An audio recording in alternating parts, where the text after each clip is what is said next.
Minion. I've heard you, so you might just as well show your face. I'm going to start counting up to 3, and if you're not standing out here by then, I'm going to chuck this poker straight through the shop window. I'll waken this street and half Betty Street as well. 1, 2. What of it? There's me as well, missus.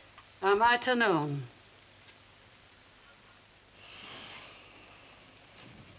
One thing I do not understand, and that is why, during all these years, you have not seen fit to so much as mention the existence of this woman.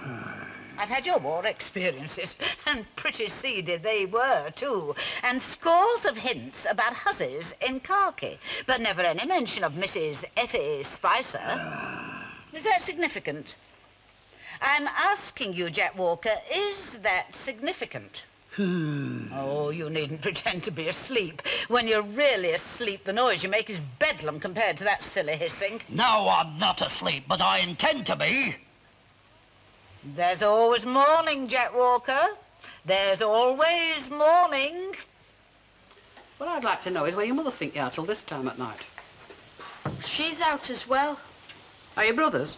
Yeah. What are you called? Frank Pickles. Have you got a name, then? Billy Pickles. Where do you live, and no lies? Tipby Street. Shut up. How did you get in here? Storeroom window. I climbed on his shoulders. You know there's only one thing I can do with you, don't you? You don't care if I bring the police? Seen him before.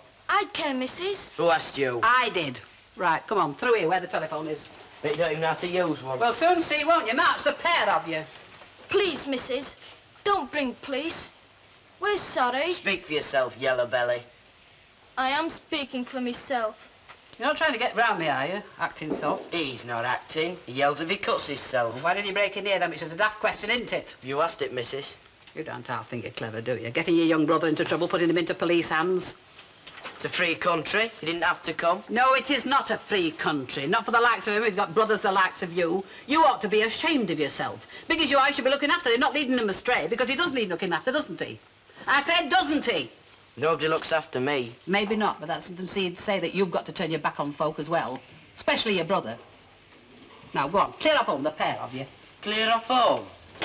No police, missus. No. What's the catch? There is no catch. I never was on for policemen, especially for children.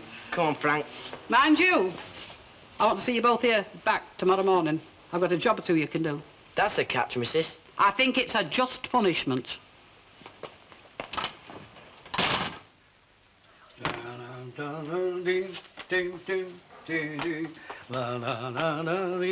And how long have you been up? Oh, about an hour, love. I've had my breakfast. So I saw. You might at least have called me. You know that sleeping late gives me a head. I hadn't got the heart to waken you. You look so peaceful, love. You mean you daren't wake me because you know something we have to discuss? Discuss?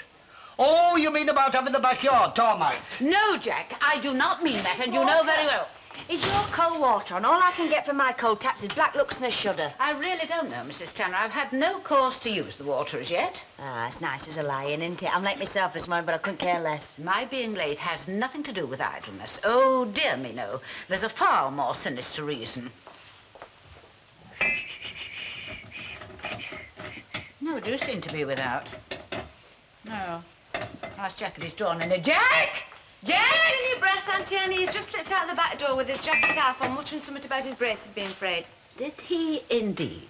You know, there are times when that man is the most infuriating person on earth. Trouble in the happy home? Oh, show me the happy home that's without it. Hey, I had a letter from vanishing Gary Bailey this morning. Oh, is he in clink? Not yet. What do you have to say? Seems he had left so suddenly because he had wind of our gigantic deal. Sounds to me as if he's cooking up trouble for somebody. More likely me, as he's driving my car. Oh, do you know, I've just had one of my attacks of seeing everything clearly. I get them. You suddenly realised how daft you've been, but you don't stop being daft. You're so right. I don't stop. At least I don't think I do. I get rid of one comic lodger and I open the door to another. Oh, who are you sheltering this time? Ray Langton. Anyway, I better go and get this kettle filled before my throat dries up. Ta-ra! Fancy.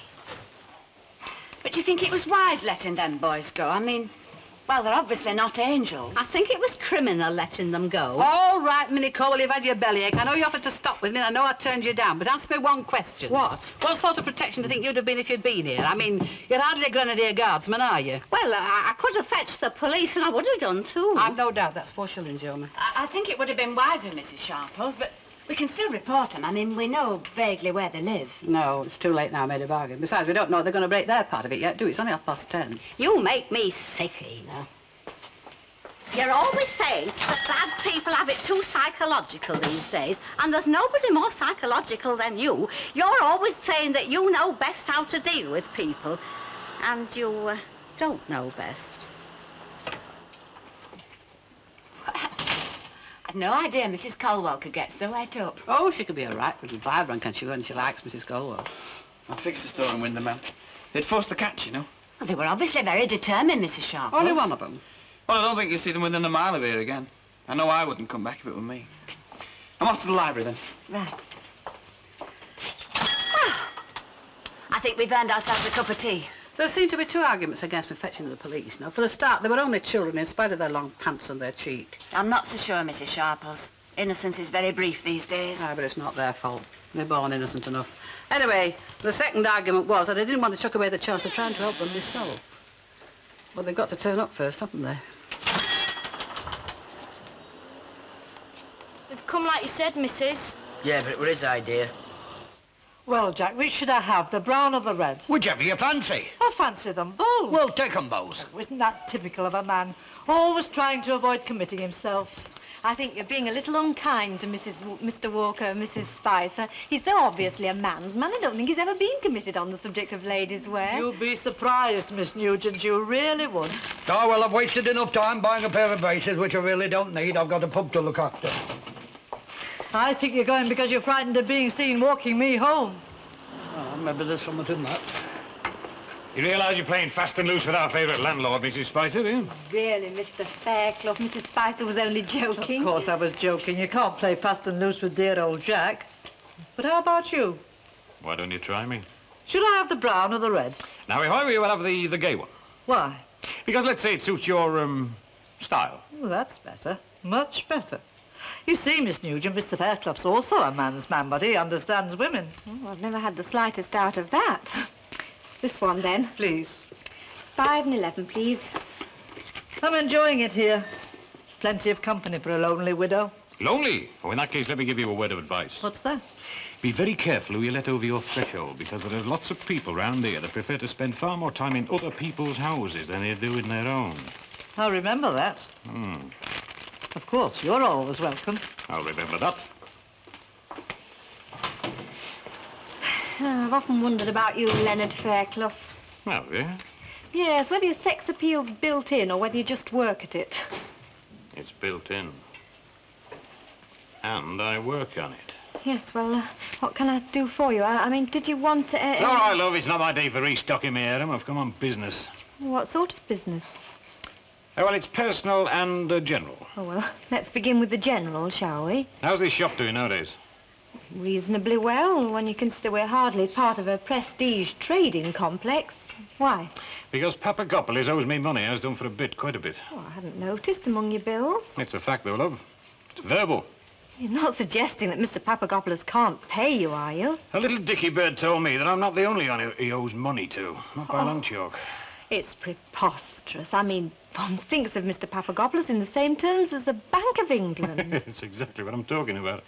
Anyway, if you do head out, you'll give me a wink, will you? I like to know where my brass is going. I will keep you informed, Mr. Fairclough, though I'm sure your fears are groundless. Oh, we'll see then, won't we? Hi. Well, no, why, you've got a face like a boil. Why? You found out about Stannis' new lad choice. Oh, I haven't, you know. Honest. Who is it? Ray Langton.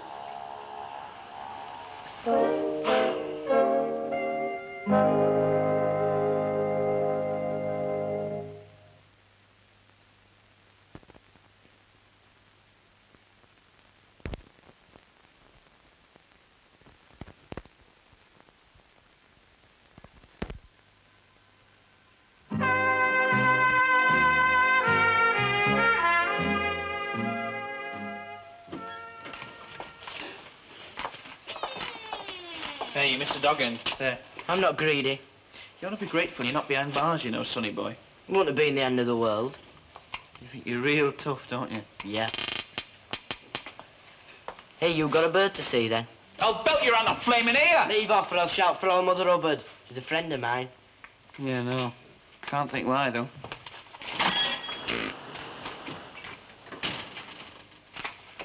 Brother of yours not back yet? He will be. You wouldn't. Could have got 10 bob off my man for that box of grub. That's why I had Frank taking out orders. He'll learn. I've finished sweeping. Well, you made up a good job of it, too. Well, I can do when I want to. I'll bet you can. What? Make a good job of anything if you want to. Well, I said so, didn't I? Well, what's stopping you? Hey? There should be something worthwhile that appeals to you. It's a big enough world. Well, there ain't. Have you looked? Don't have to look, I know. That's daft talk, that is. You say so.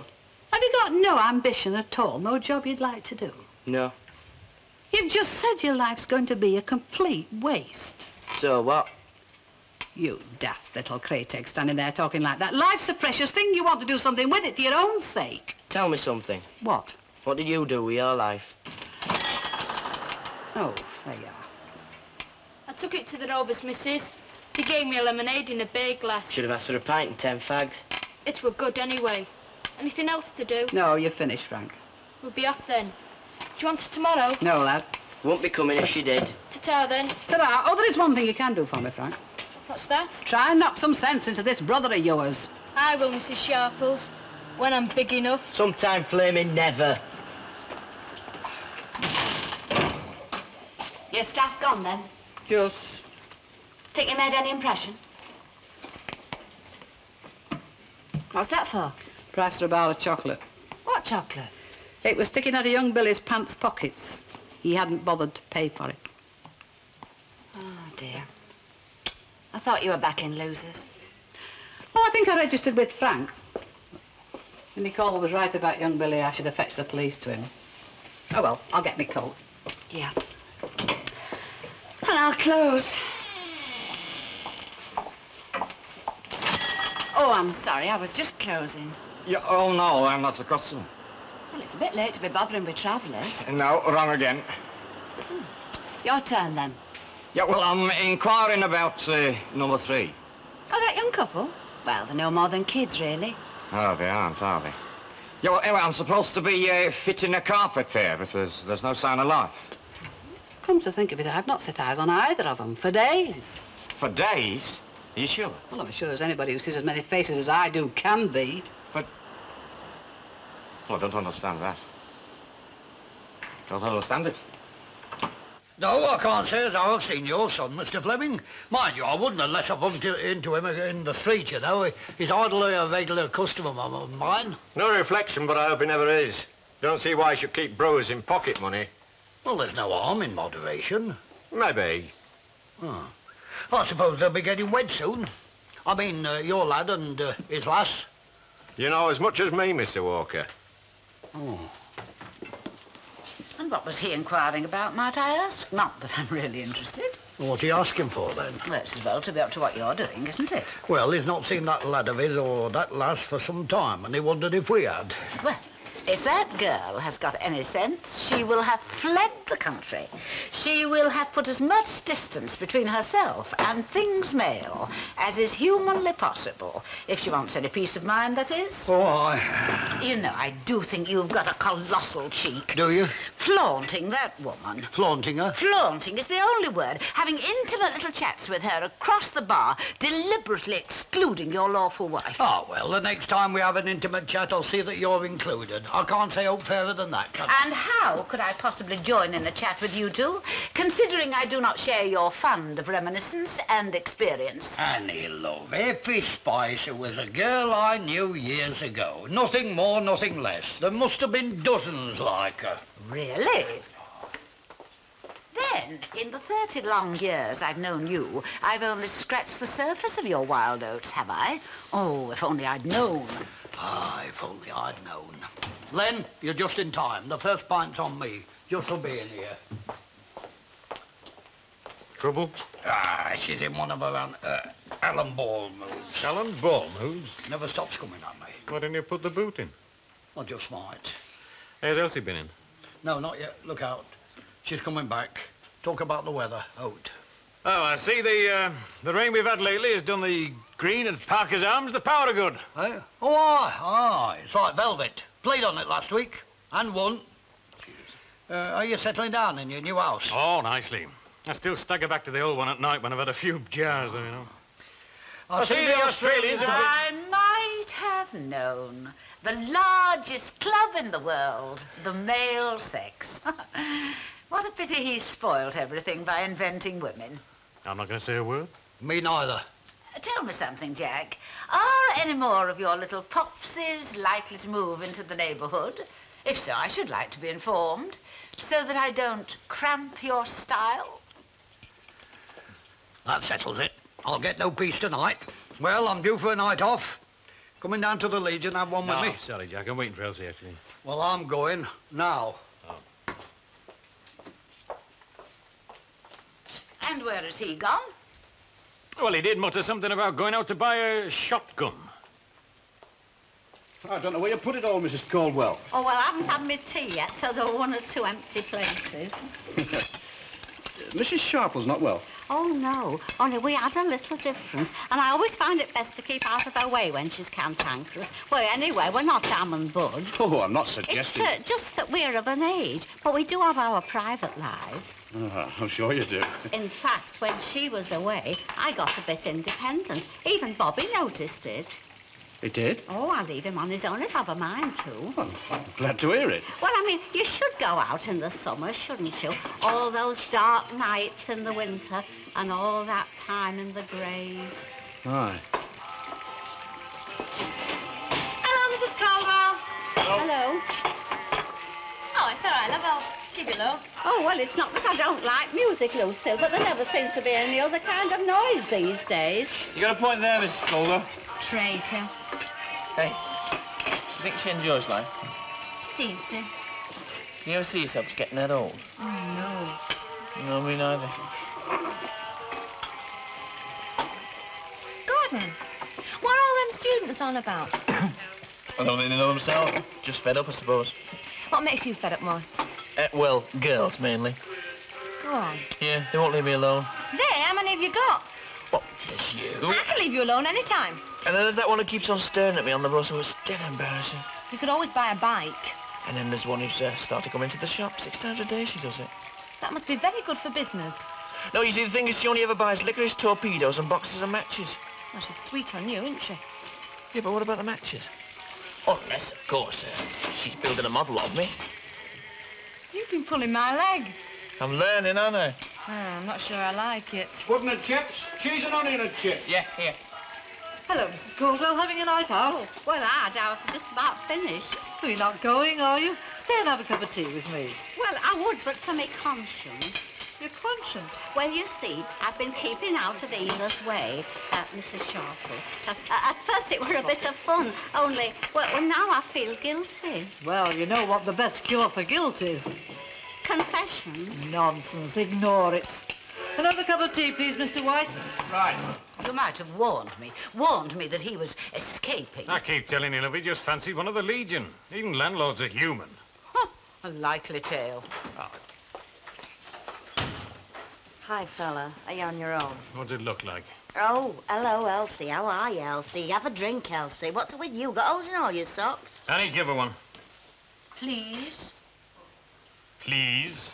Oh, you're off her as well. I thought it was just me. Still, you're dead right, you know. Folk, you're better off without him. Have a seat. Why? What do you mean, why? Well, why do you want me sitting down? Never mind, just sit down.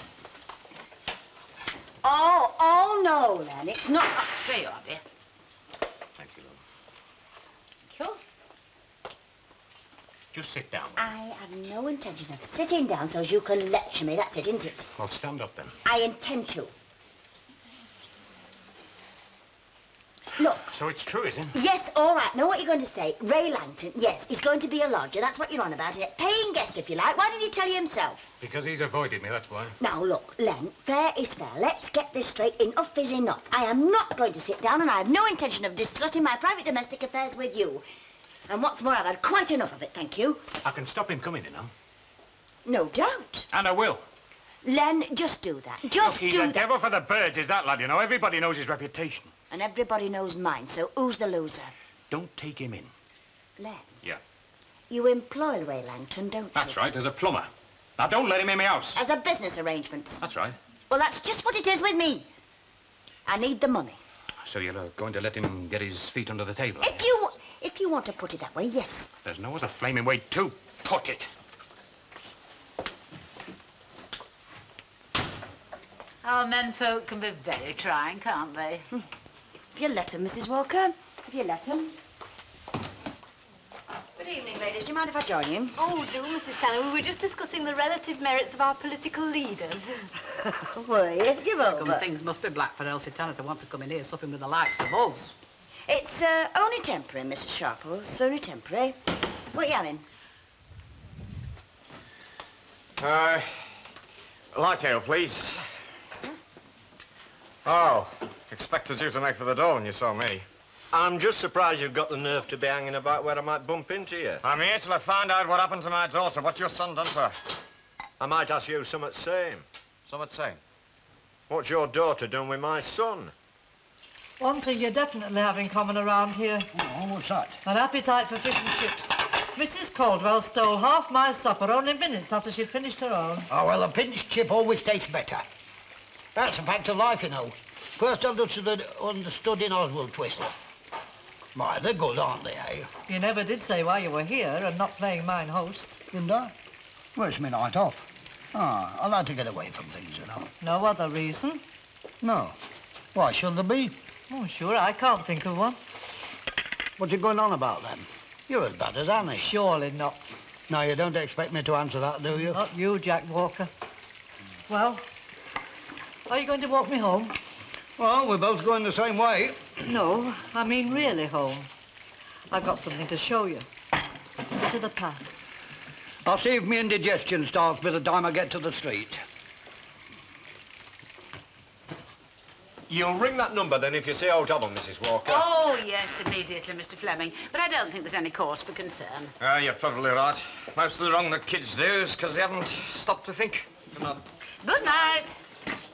Now, come along, ladies. You're more difficult to dislodge than the men. Well, the female of the species usually is Mrs. Walker. We're just giving Liz Taylor the once-over and decided to ask Mrs. Wilson to take over from Harold. Well, there's been less nonsense talked here than you're used to here in Elsie Tanner, and at least it's been respectable. No. Good night, Mrs. Sharples.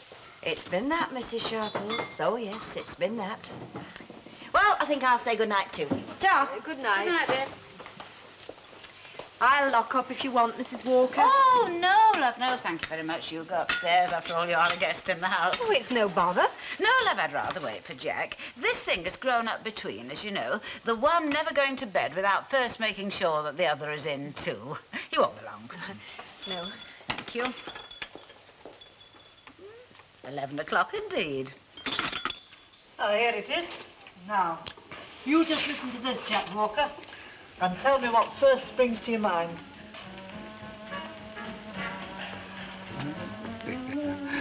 Barn suppers at the Con Club, eh? And you shy and sweating and stiff. Ah, what made you think of this? There's a modern version. I heard it on Lucille's radio in the chip shop tonight. And my memory took flight. Must keep the sound down. Oh, blow it. Let them all hear. No, it's a good tune, isn't it? Oh, well, turn it up, Lord. It's too loud. Hey, how about having a couple of turns on? No, let's just keep it in Come image. I on, know come it's too on, hot for come on, dancing. Well, never mind the noise. Go on, let them all hear. What's the matter? There we are. La la la dee da la la dee da.